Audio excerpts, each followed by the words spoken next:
לא מבין מה הוא אומר. אז יש לו מה להגיד? האם קורבנות זה כמו תפילה שאומרים גם בלי להבין? לא. אני שואל, כן, אני שואל, באמת. או שקורבנות, אם אתה לא מבין, מה אתה אומר? מה זה? מה שפתיים? מה זה? זה שלמה פרים שפתינו. טוב. זה כמו חלק מהתפילה, שאתה לא הכל מבין בתפילה. טוב. האם צריך להגיד ברכות התורה בשביל להגיד קורבנות? להגיד פסוקי דזמרה לא צריך ברכות התורה. להגיד קורבנות צריך ברכות התורה? בסידור הגר"א מסודר ברכת התורה לפני קורבנות. זאת השאלה. אבל השאלה היא האם אפשר להגיד קורבנות גם בלי להגיד ברכות התורה. מתי רבותיי לא אומרים מי שאומר קורבנות? למי שאומר קורבנות, כפי שראוי לעשות. מתי לא אומרים קורבנות? באיזה בוקר בשנה לא אומרים קורבנות? תשעה באב. תשעה באב אומרים פרשיות הקורבנות או לא אומרים פרשיות הקורבנות? נראה בזה מחלוקת. טוב רבותיי, אנחנו מתחילים. מקור מספר 1 אומרת לנו הגמרא מסכת מנחות בדף ק"י. אמר ריש לקיש, מהי דכתיב זאת התורה לעולה, למנחה ולחטאת ולאשם? כל העוסק בתורה כאילו הקריב עולה, מנחה, חטאת ואשם. אז הגמרא הזאת הולכת להיות מדויקת. אז ריש לקיש אמר, למדת תורה זה כאילו הקרבת את כל הקורבנות כולם. תורה, מה נפקא מינה? לא אמרתי את נפקא מינה. אולי בהמשך יום נפקא מינה. אמר רבא, מה פתאום? ההי לעולה למנחה, עולה ומנחה מבא אלי. אומר רבא לריש לקיש לשיטתך, מה כתוב? זאת התורה שווה עולה מנחה חטאת אשם.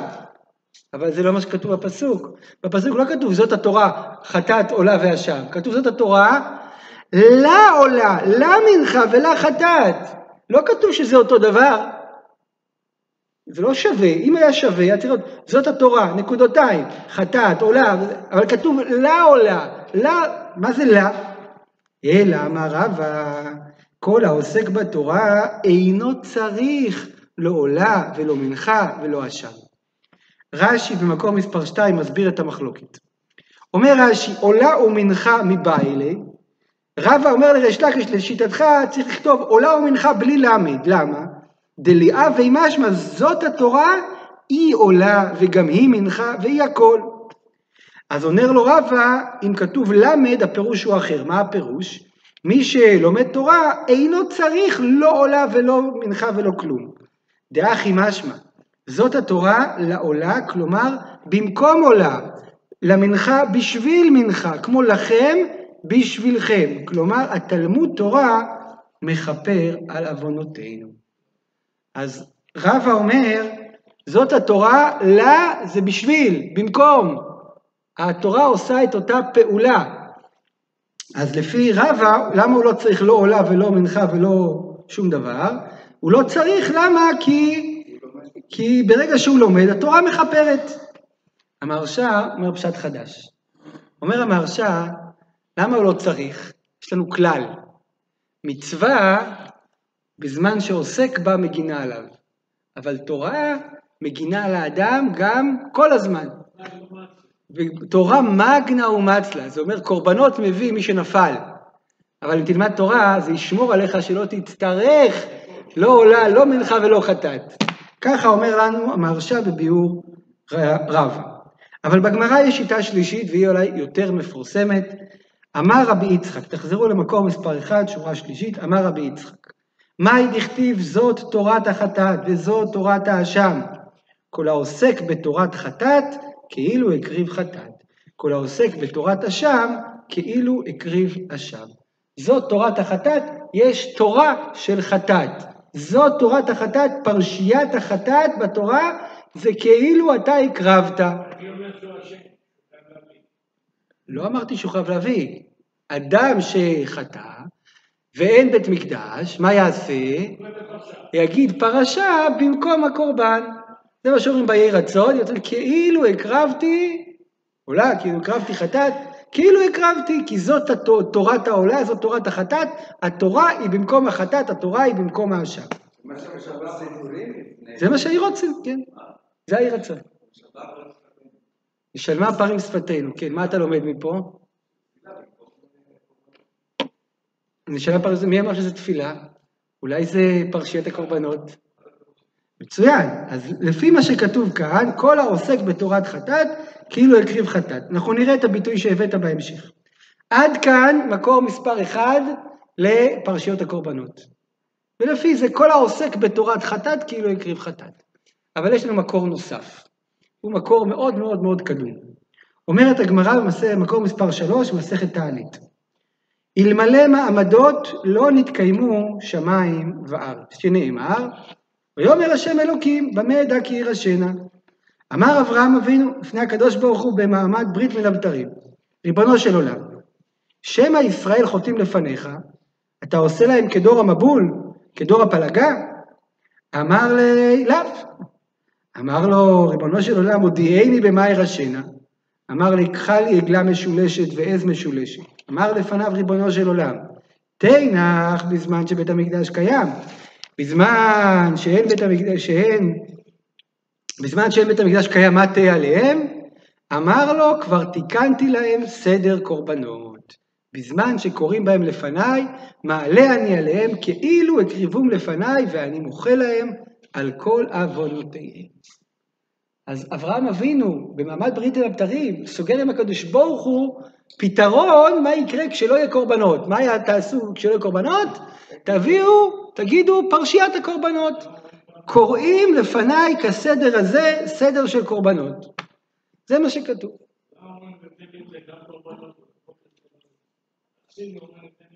חסידים וספרדים אומרים קורבנות, למה? גם במנחה הם מביאים קורבן, קוראים לזה תמיד של בין הארבעים. זה לא קושיה, הם צודקים, באמת הם צודקים, אנחנו סתם ממהרים.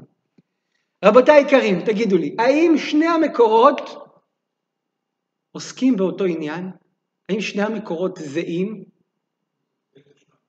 מקור מספר 1, הגמרא במנחות, כל העוסק בתורת חטאת כאילו הקריב חטאת, ומקור מספר 3, אמר הקדוש ברוך הוא לאברהם אבינו, יש לכם בעיות, יש לכם חטאים, תעשו סדר קורבנות, תקראו את סדר קורבנות. האם זה אותו דבר? אבל כבר תיקנתי לכם סדר. נו, מה? זה כבר קיים. זאת אומרת שזה קדמון, אין לי בעיה, מסכים, זה קדום. הגמרא בתענית היא מקור מאוד מאוד קדום לקורבנות, אבל האם יש הבדל במהות בין קורבנות של מנחות לקורבנות של תענית? כתוב העוסק בתורת חטאת, כאילו הקריב חטאת. זאת התורה. לעולם אין עולם. לעולם אתה יכול להסביר בארמית. לא. כן, אבל זה כל התורה כולה. אני מדבר איתך על שיטת רבי יצחק. רבי יצחק אמר, כל העוסק בתורת חטאת. טוב, רבותיי יקרים, שימו לב. בגמרא במקור מספר 1 כתוב, כל העוסק. בגמרא בתענית לא כתוב כל העוסק, כתוב, תיקנתי להם סדר קורבנות, בזמן שקוראין בהם לפניי. יש לעסוק ויש לקרוא. בא רבנו בכי במקור מספר 4, אומר רבנו בכי, כל העוסק בפרשת עולה כאילו הקריב עולה, והעניין, שהוא מתבונן בביאור הפרשה אל איזה עניין היא רומזת, ומתוך כך יתגלו עיני שכלו, יבינו נפלאות מתורת הקורבנות, ובזה ישתדל יותר בקיום התורה והמצוות, ויהיו עוונותיו נמחלין לו כאילו הקריב קורבן. כי אין לומר שתהיה הכוונה סתם שיהגה ויגרוס פרשה בפסוקי הערומים בלבד, מבלי שיתבונן בפירושם. קיצור ללמוד. אומר רבנו בכי, מה זה כל העוסק? זה לא למלמל. אתה צריך ללמוד, לעסוק בתורת חטאת. אתה רוצה חטאת? כשבית המקדש היה קיים, אתה צריך להוציא הרבה כסף להביא חטאת שמנה. היום אין חטאת שמנה. אז מה תעשה? שב, תעסק, תלמד כמו שצריך. אבל צריך ללמוד, זה לא עוזר למלמל. איזה מקום שסבר, אתה לא יודע כלום, אתה לא מבין כלום, מה זה עשית? לא עשית כלום. גם המשנה ברורה במקור מספר 5 פוסק להלכה, מה שאמרה הגמרא כל העוסק פרשת עולה, הכוונה מתעסק להבין ענייניה, לא סתם להגיד תיבות בעלמא. אבל המשנה ברורה עצמו הכיר בכך שיש דרך נוספת. ואת זה הוא כתב בספרו תורה אור, בהקדמה שלו לתורת אור. ידוע, כולם מכירים, משנה ברורה חפץ חיים. צריך לדעת שלחפץ חיים יש ערימה של ספרים, שם עולם, אור גדול, תורה אור, המון המון ספרים נוספים שהוא כתב לפי עניינים, על תורה ועל מצוות ועל צדקת, יש לו אהבת חסד. ואחד מהספרים שהוא כתב נקרא תורה אור, ובהקדמה שלו הוא כותב כך, במקור מספר 6. באמת, מה שהפליגו חז"ל בענייני ידיעת הקורבנות, אין הכוונה שיאמר פסוקים לבד ולא ידע פירושם וביאורם, אלא שהתכוון בכל קורבן וקורבן אופני הקרבתו, כמו שכתב רבנו בכי אשר ראינו. אין הכוונה קריאת פרשיות הקורבנות כמו שמבינים המון העם, הכוונה שלומד דינים, ומה שנאמר בשולחן ערוך, שאחרי קריאת הפרשיות יאמר, יהי רצון כאילו הקרבנו, כאילו הקרבתי, הכוונה לאותם שלא יודעים ללמוד ולהבין. אבל מי שנתן הקדוש ברוך הוא לב ללמוד, מצווה ללמוד סדר קודשים, ובזה מדויק כמו שאמרו כל העוסק בתורת עולה, ולא אמרו כל הקורא. וכאן בעצם המשנה ברורה פותח לנו את העיניים לראות שיש כאן שני מסלולים רבותיי. יש מסלול לתלמידי חכמים שמבינים עניין, כל העוסק בתורת חטאת, עוסק בתורת עולה, שב תלמד סדר קודשים, אומר לך המשנה ברורה, תלמד קודשים, המשנה ברורה כידוע תיקן פירוש שלם על סדר קודשים, תיקן סדרים ללמוד קודשים, הוא היה כהן, ידוע שהרב קוק לו חברותא עם החופץ חיים, בהלכות כהנים, בהלכות בית המקדש, הוא עורר מאוד מאוד את הלימוד של סדר קודשים, אבל הוא גם מסכים, בסידורים כתוב, יהי רוצן כאילו הקרבנו לפניך, בשביל מי היהי רוצן הזה? מי שלא יודע ללמוד, אז לפחות יגיד את המילים, ויגיד יהי רוצן כאילו, מה אני יכול לעשות? זה מה שאני יכול. מה הנפקא מינה רבותיי? הנפקא מינה, אומר לנו הבית יוסף במקור מספר 7, הוא מביא מחלוקת, האם צריך להגיד ברכת תורה לפני הקורבנות? אומר הבית יוסף, כתב המהר"ם, עד צריך לברך ברכות התורה כשהוא קם בבוקר, דווקא כשהוא לומד. אבל אם הוא מתפלל תחנונים, יושב, אומר תהילים, אומר מזמורים, לא צריך. אבל הרייבד כתב שהוא צריך לברך. למה? פסוקים הם מכלל המקרא. חלקו המהר"ם והרייבד. גם תהילים, הוא חלק על הכל. הרייבד חולק על הכל, אומר, אין דבר כזה לומר בלי ברכות התורה. למה? זה פסוקים, צריך... פסוקי דזמרה לפי זה.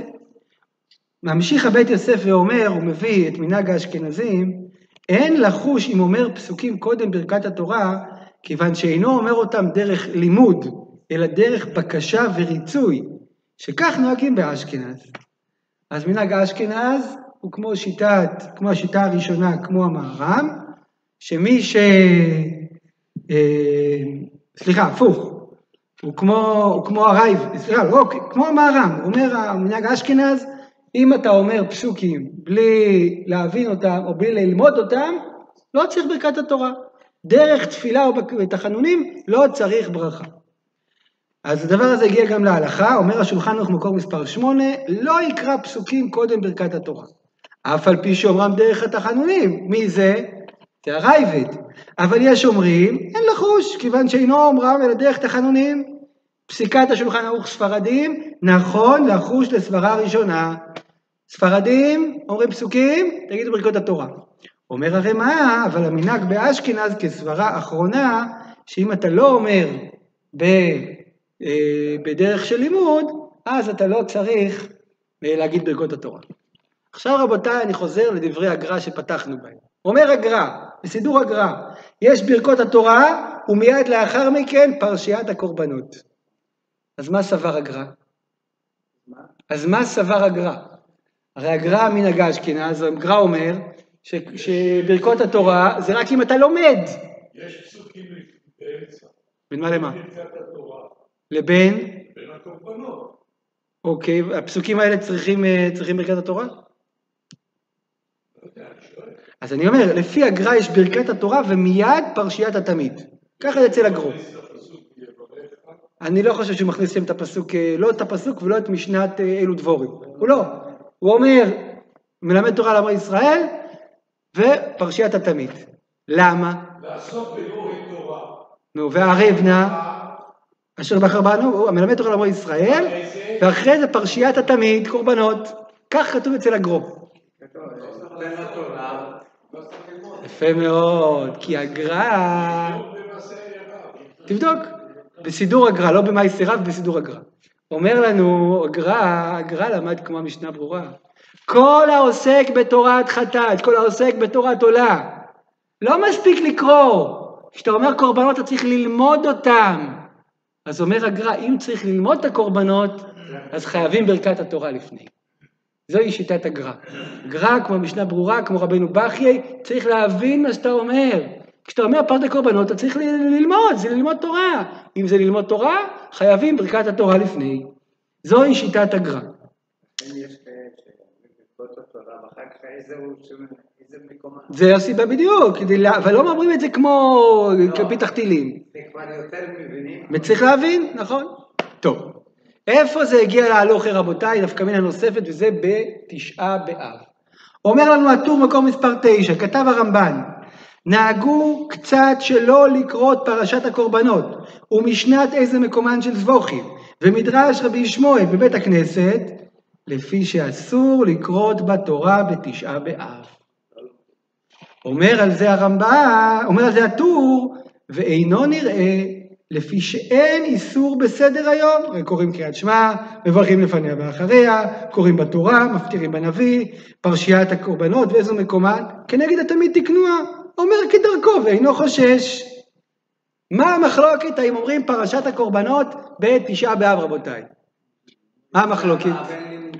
אם זה לימוד תורה וצריך להבין מה שאתה אומר, אז אסור, אבל אם זה כמו פסוקי דזמרי תהילים זוגר, אז תגיד, סדר היום, אתה אומר כל מה שכתוב בסידור, אתה אומר גם את זה.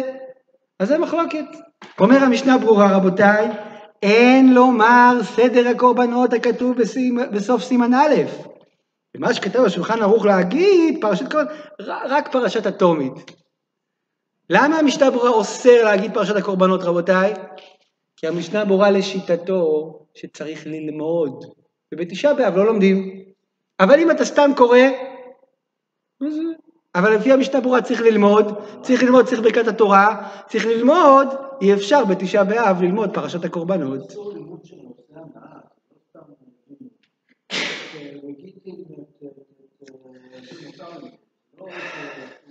אתה שואל שאלה מצוינת, איזה תורה אסור ללמוד בתשעה באב? פיקודי השם ישרים מסמכי לב. יזכה אותנו השם, נגיע גם לתשעה באב, ובלי לדבר גם על זה. אז מחלוקת גדולה מאוד. אחד כמדומני ערוך השולחן אומר, כל תורה משמחת, כל תורה, פיקודי השם ישרים מסמכי לב. למה מותר ללמוד גיטין וגדות החורבן? כי זה עניינו של יום, זה שובר את הלב. אתה לא אומר את זה מדין לימוד תורה, מותר ללמוד את זה רק מדיני אבלות. ככה הוא אומר, אבל ללמוד תורה, מה פתאום יהיה שייך ללמוד תורה היום? פיקודי השם ישרים מסמכי לב. טוב, רבותיי, עד כאן, שנזכי, בעזרת השם. עד כאן רבותיי, עסקנו בשאלה הבסיסית, האם צריך לקרוא קורבנות או ללמוד פרשת הקורבנות. עכשיו אני רוצה להגיע לנקודה הכאובה, והיא, האם קורבנות הם רשות או חובה? ואני רוצה להתחיל את זה מדברי המהרי"ל במקור מספר 11. המהרי"ל, מהרי"ל וייל, גדולי אשכנז, הוא מביא שאלה, פשוט שלו הוא מביא שאלה. תמת על נשים שמברכות ברכת התורה. ואמרת, זה לא דומה לשופר. למה לא דומה לשופר? שופר, אישה יוכל להתנדב, לשמוע שופר, תברך. אישה יוכל להתנדב ללמוד תורה? אומר המהרי"ל וייל, מה פתאום? כתוב כל המלמד ביתו תורה, כי הוא מלמדה תפלות. אז להתנדב לשמוע שופר יערב לך, אבל להתנדב ללמוד תורה, אסור לך. אז איך את מברכת? כך שאלו את המהרי"ל וייל. אומר המהרי"ל, תקשיבו טוב, רבנן תקנו פרשת וידבר כנגד התמיד. כדי אמר מה, כל העוסק פרשת עולה, כאילו הקריב עולה.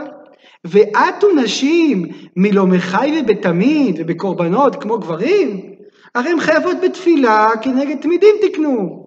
אז הן חייבות גם לסדר קורבנות. ועל מה נאמר תפלות רבותיי? תפלות לא שייך, כי הן לא מבינות מה שהן אומרות. טוב שאין נשים היום. מכל מקום, אבל כאילו הקריבו קורבן, משום הקימת שפתיים, דליגרוס איניש, אף על גב דלא ידע מה כי אמר, ופשיטה שחייב לברך, אף על גב שאינו מבין. אז המהרי"ל למד רחוק מאוד מדברי הגר"א. הגר"א אמר, אם אתה לא מבין, אתה לא קורבנות, אתה לא מבין, אתה לא מברך. אומר המהרי"ל, לא. קורבנות, נשים חייבות בקורבנות, למה? תפילה וקורבן הן חייבות. ללמוד תורה אסור להם, אז מה הפטנט? תגידו קורבנות, אתם קוראים פרשה בתורה, אבל אין בזה לימוד. אתם אומרות תורה בלי להבין, אז זה מצוין, קורבן עלה לכם. ותורה לא למדתם. אומר לנו המהרי"ל כמה דברים יסודיים. דבר ראשון אומר לנו המהרי"ל, שקורבנות זה לא רשות. קורבנות מה זה? חובה. נשים חייבות בקורבנות בדיוק כמו גברים. דבר שני אומר המהרי"ל, קורבנות לא צריך ללמוד, קורבנות צריך להגיד. אמרו סדר קורבנות לפניי, ככה אמר הקדוש ברוך הוא לאברהם אבינו. אז באמת שכל מה שאמר לנו המהרי"ל, כל אחת מהנקודות שהוא אמר, כל אחת מהן מוטלת במחלוקת. בואו נעבור נקודה. הנקודה הראשונה, האם קורבנות זה רשות או חובה?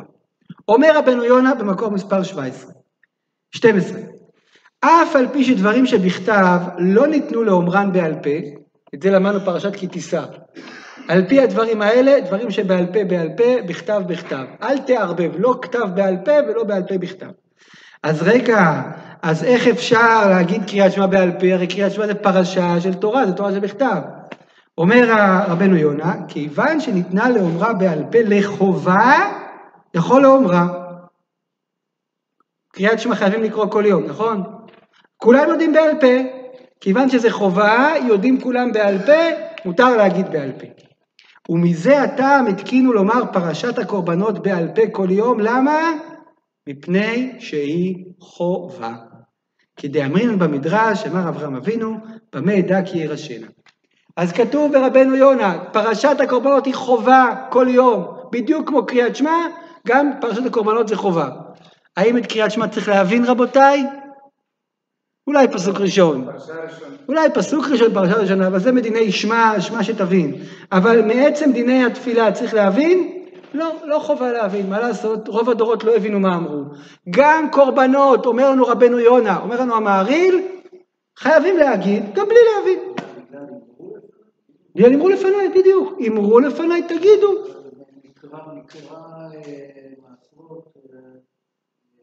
נקרא ביקורים, כן. אומרים בלי להבין. גם מי שלא מבין, הרי הגמרא אומרת שתקנו, שאת מקרא ביקורים האדם לא אומר בעצמו, למה? כי היו אנשים שלא ידעו לקרוא, אז היו מקרים את כולם, לא לבייש מי שלא יודע. זאת אומרת, אנשים לא ידעו מה זה בכלל. ובכל אופן צריך לבוא ולהגיד, ככה זה. אבל בתשובת הגאונים, תהפכו את הדף רבותיי, בתשובות הגאונים במקור מספר 13 כתוב דברים אחרים לגמרי. אומר לנו הגאונים, שאלת, למה אנחנו דורשים במשנת רבי ישמעאל בכל יום? למה בעצם חכמים תקנו לנו בסדרי התפילה להגיד בבוקר רבי ישמעאל?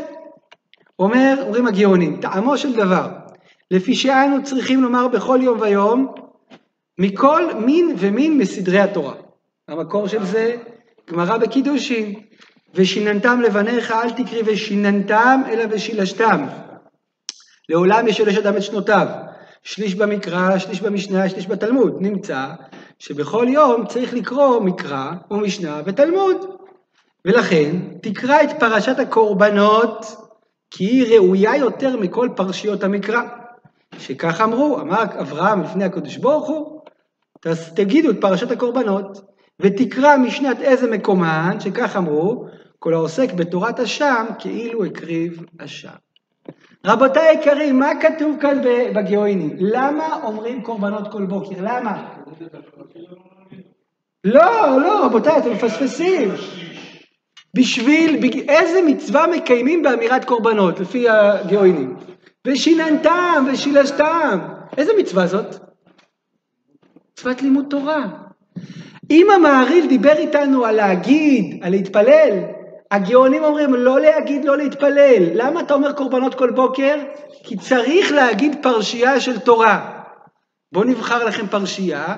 חכמים בחרו פרשת קורבנות. למה? כי אמר הקדוש ברוך הוא, לאברהם אבינו שקורבנות זה חשוב. אתה צודק, גם קרישמה זה אותו מהלך, נגיע לקרישמה, נדבר גם על זה. ירושלמי קרישמה מלימוד תורה. אבל כתוב בגאונים, אומרים קורבנות בגלל לימוד תורה. ומי שלא מבין כלום, אז מה? הוא מקיים ושיננתם? לא. אז אני חושב שיש פה מחלוקת ברורה. למה אומרים פרשת קורבנות? האם זה, אמר הקדוש ברוך הוא לאברנו, אתם צריכים להגיד קורבנות כל יום, או לא, יש מצווה ללמוד. מה ללמד? אז חכמים אמרו לך פרשת הקורבנות, אבל זה בסך הכל, מה צריך ללמוד? זה לא מצווה בפני עצמה להגיד קורבנות, המצווה היא ללמוד תורה. אם אתה לא לומד, זה לא שווה כלום. ההשלכה ההלכתית לזה רבותיי, מדהימה, אתה תהנה מזה. אומר שולחן אורך הרב, מצוין, אומר שולחן אורך הרב מקור 14, טוב לומר בכל יום פרשת העקדה, יותר טוב מזה להגיד גם פרשת הקורבנות, לקיים ונשלמה פרים שפתנו. על קורבנות אומר השולחן ערוך הרב, נשלמה פרים שפתנו. כמו שאמרו חכמים על הפסוק, זאת התורה, על העולה, על המנחה, על החטאת, כל העוסק בתורת עולה, כל הגמרא בזבחים שפתחנו בה, במנחות שפתחנו בה.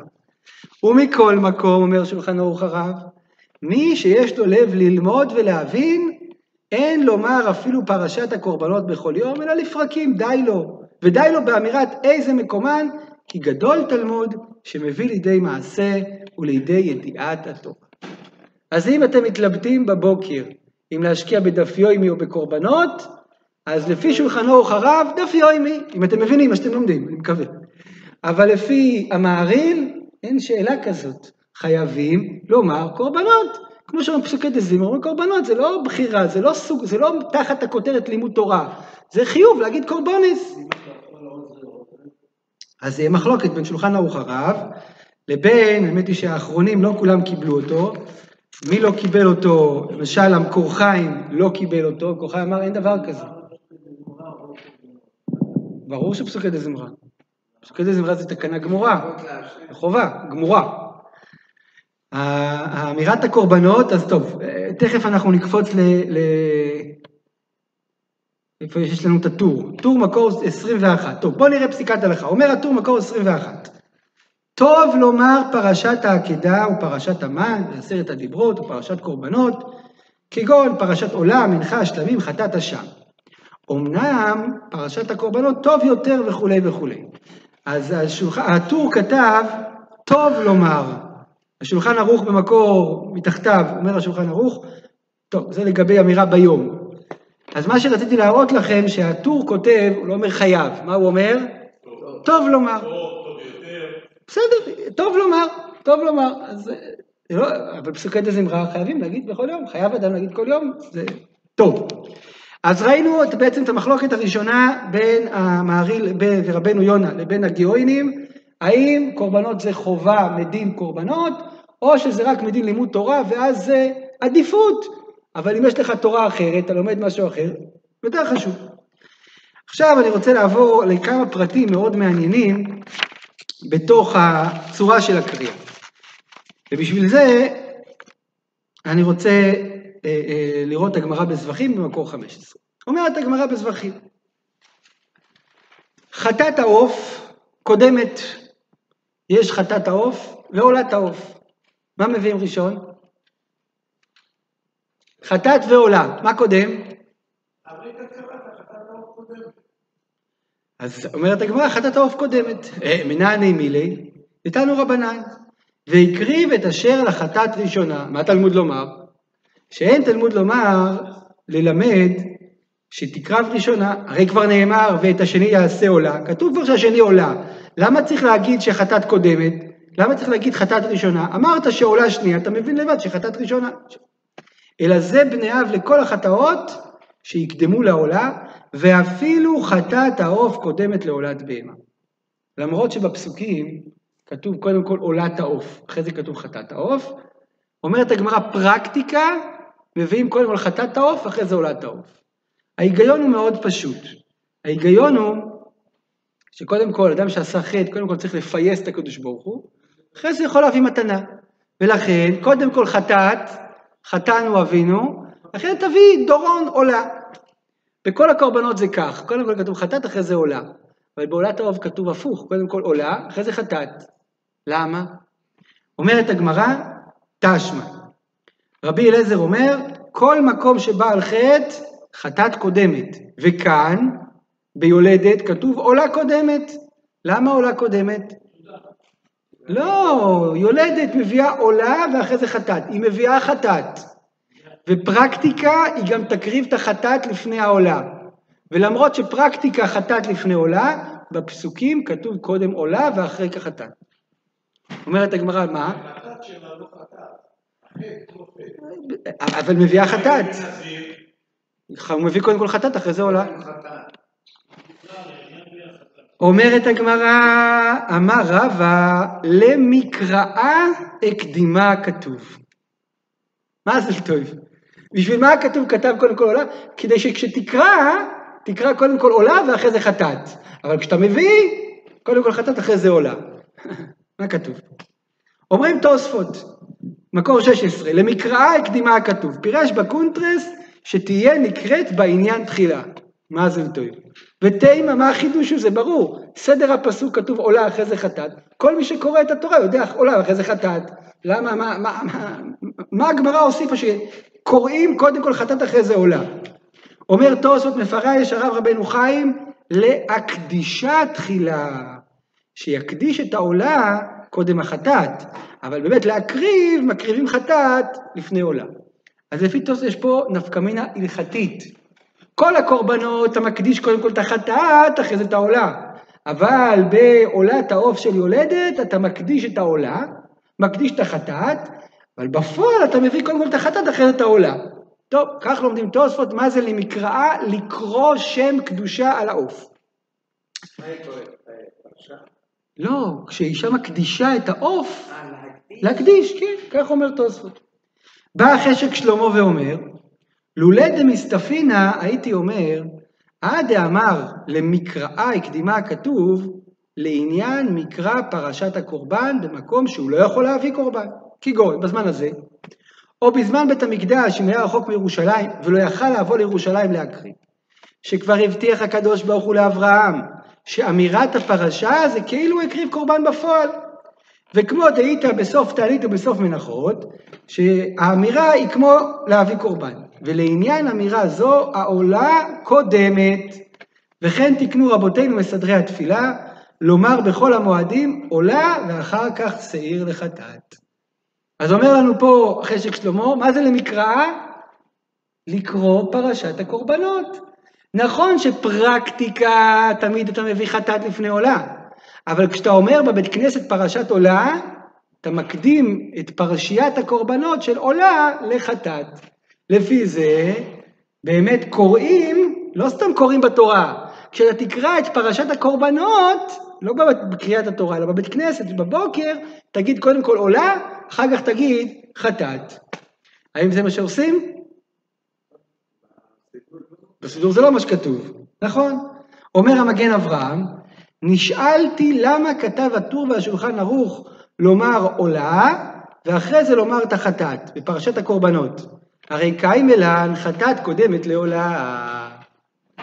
שואל המגן אברהם, הטור והשולחן ערוך פסקו קודם כל לומר פרשת עולה, אחרי זה לומר פרשת חטאת. וזה בדיוק כמו החשק שלמה. אבל תמה על זה המגן אברהם, אבל זה נגד הסדר. הסדר האמיתי מהו? קודם כל חטאת, אחרי זה עולה. אומר המגן אברהם, ונראה לי, כי הגמרא בזבחים אמרה, למה חטאת קודמת לעולה? פרקליט נכנס למלך, ריצה פרקליט, חטאת, אחרי זה אתה מביא דורון, מביא את העולה. אבל באמירתנו כתב הטור, שלא יאמר יהי רצון אחרי פרשת חטאת. מי אמר שהוא חייב חטאת? אז זה יהיה סתם כמו קורה בתורה. ולכן יאמר עולה קודם שהיא מחפרת, שאין לך אדם בישראל שהוא לא מחויב עשה, אבל כשיודע שהתחייב חטאת, יאמר חטאת קודם. אומר המגן אברהם פתרון מדהים. איזה פרשה אומרים קודם? קודם חטאת או קודם עולה? תשובה, תלוי. מי שחטא, אומר קודם כל עולה, אחרי זה חטאת. מי שלא חטא, או מי שלא יודע שהוא חטא, אז מה יעשה? יגיד עולה, כי הוא באמת צריך להביא עולה. חטאת, יגיד על ספק, אם אני אומר, אז אני אומר, ואם לא, שיהיה לימוד תורה. לכן הטור שולחן ערוך הקדימו עולה לחטאת, למה? כי עולה אתה ודאי אומר. עולה אתה אומר באמת, אתה מביא באמת עולה. חטאת ככה. ככה אומר המגן אברהם. אבל המשנה ברורה לא הסכים איתו, אומר המשנה ברורה במקור 19, מדברי שאר הפוסקים לא משמע כן.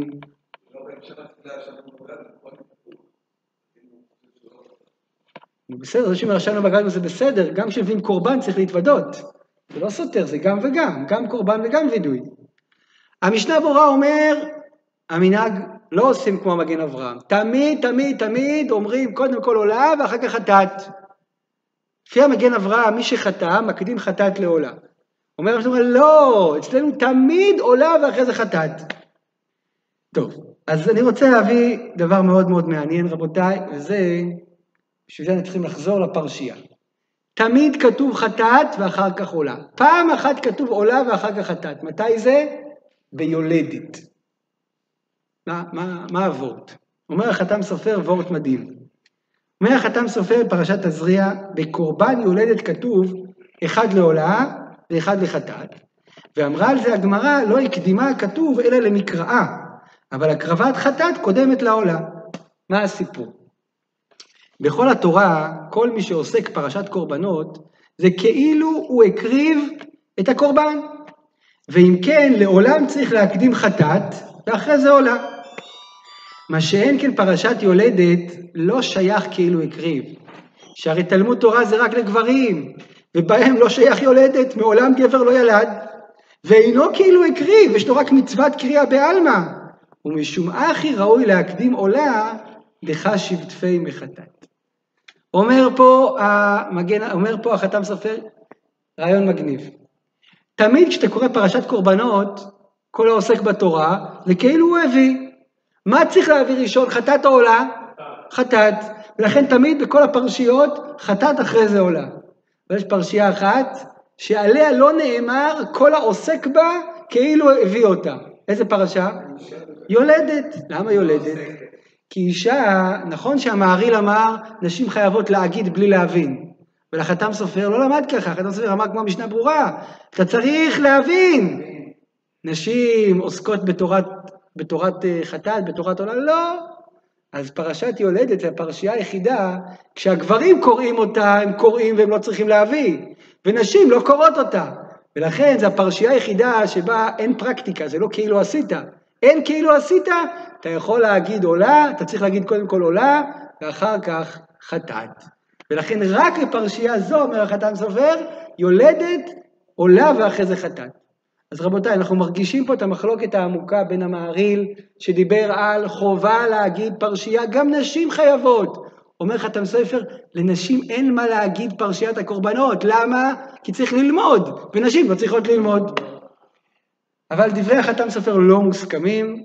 אומר הבניין שלמה, רב שלמה מווילנה, מתחת לחתם סופר, הוא אומר, נראה ברור שכל אישה יולדת צריכה לומר את הפרשה, עד זו תורת היולדת לזכר או לנקבה, ביום מלות ימי תאורה. אז הבניין שלמה חולק על החתם סופר, והוא אומר, אישה שילדה חייבת להביא קורבן. את לא מביאה קורבן, מה את צריכה לעשות? לומר את הפרשייה. אז אם אנחנו עוסקים באמירה, לומר סדר קורבנות, צודק הבניין שלמה, את חייבת קורבן, תגידי פרשת יולדת. אבל החתם סופר, למד משנה ברורה, הוא למד, צריך ללמוד. נשים לא שייכות בלימוד, אין מה לצוות אותם ללמוד. אז אין להם מה ללמוד, פרשת יולדת. כך אומר לנו החתם סופר, אז זה מחלוקת מאוד מעניינת. טוב, בואו נביא עוד כמה נפקמינות. כן.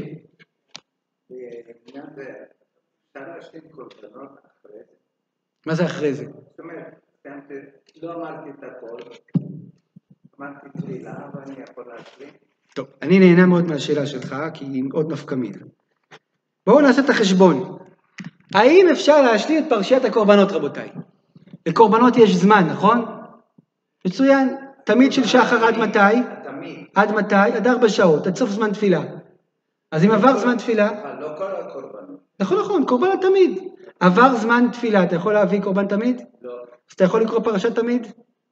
לא. לא. אם אמירת הקורבנות זה כאילו הבאתי, אז זה בדיוק תלוי בזמנים, לפי הזמן. אבל אם זה לימוד תורה, וזה פרשייה מאוד חשובה, אז מתי שאתה רוצה. בואו נראה מי חלק בזה. מתי לא מביאים קורבנות בכלל, רבותיי? כל השחר אני יכול להגיד כל היום, נכון? אולי רק בבוקר. המשנה ברורה מסתפק בזה. ביאור הלכה מביא 3 שיטות עד מתי ברכות השחר. האם זה רק 4 שעות? יש מי שאומר כל היום, נכון. יש. אבל זה לא מוסכם. במחלוקת יש אומרים שזה חלק מתפילת שחרית רק עד 4 שעות. אבל רבותיי, רגע, הנפקמיות מאוד חשובה. מתי אי אפשר להביא קורבנות? באיזה זמן, רבותיי? מתי בית המקדש סגור? בלילה. האם אפשר להגיד פרשת הקורבנות בלילה? אחרי קורבן התמיד לא היה. אומר לנו הטור מקור מספר 21. טוב לומר פרשת עקדה, פרשת המן, 10 הדיברות, קורבנות, פרשת עולה, מנחה, שלמים וחטאת אשם. אמנם פרשת הקורבנות טוב יותר לאומרה ביום, שזה במקום הקרבת קורבן, וזמנו רק ביום. וכשיסיים פרשת עולה יאמר ריבון כל אלוהים מי רצה מלפניך כאילו הקרבתי עולה בזמנה. ואחרי פרשת לא יאמר. אבל השולחן ערוך, מה כתב? פרשיות הקורבנות לא יאמר אלא ביום. לפי הטור, אתה יכול להגיד בלילה, פחות מוצלח אבל אפשר. לשולחן ערוך אי אפשר לומר קורבנות בלילה. כן. המשנה ברורה לא פסק בשולחן ערוך, הוא פסק כמו הטור, אם אין לו פנאי, יכול לומר קורבנות בלילה. למה? רבותיי, המשנה ברורה לשיטתו, במה אנחנו עוסקים? ללמוד. פרשת לימוד, לא עוסקים שזה כאילו הקרבת, זה לא העניין. ללמוד, תלמד בלילה, מה זה משנה? עדיף ביום, לא יצא לך ביום, תלמד בלילה. טוב, נפקא מינה האחרונה. לא לקבל לילה, למדתי את התפילה. אז אני אומר, אם זה תמיד שעולה ושלמים, אתה יכול להביא כל היום. אבל תמיד של שחר, יש לו זמן. אז אם אנחנו לומדים שאמירה היא כמו הבאתי, תלוי בזמן הקורבן, אבל אם לא, לא. מקור מספר 23 אומר לנו השער תשובה. המגן אברהם אמר להגיד קורבנות בעמידה, כמו הקורבנות שבפועל היו בעמידה, אבל הבכור שור אמר לא צריך לעמוד, ולא ראיתי מי שחושש לעמוד. כולם יושבים. דבר נוסף, מה שכתב באור זרוע שיקרא קורבנות בבית הכנסת, לא בבית. למה? דוגמת עבודה, שעבודה עושים בבית המקדש, בית כנסת ומקדש מעט. אין לחוש לזה. אבל הואיל ונפיק מפומי דרבי קרוספדאי הלשון שאומרים בבתי כנסיות זה טוב. דבר שלישי, דרך חוכמה שיזהר לומר פרשת הקורבנות בציבור, עם השליח ציבור, כי קורבן תמיד זה נקרב בציבור. אומר על זה שער תשובה צריך עיון, דעתו הציבור עומדים בשעת הקרבה, רק אנשי מעמד. מה יסוד כל המחלוקות פה רבותיי? יסוד המחלוקת הוא אחד. האם אנחנו עוסקים אמירת קורבנות זה כאילו הבאתי בפועל, אז צריך בעמידה ובציבור וביום. אבל אם זה רק פרשה ללימוד תורה ובחרו את פרשת הקורבנות, הזמן לא קובע ולא צריך ציבור ולא צריך בית כנסת. יכול אופן יהיה מה שיהי רצון שנזכה להביא קורבנות לבית המקדש במהרה בימינו.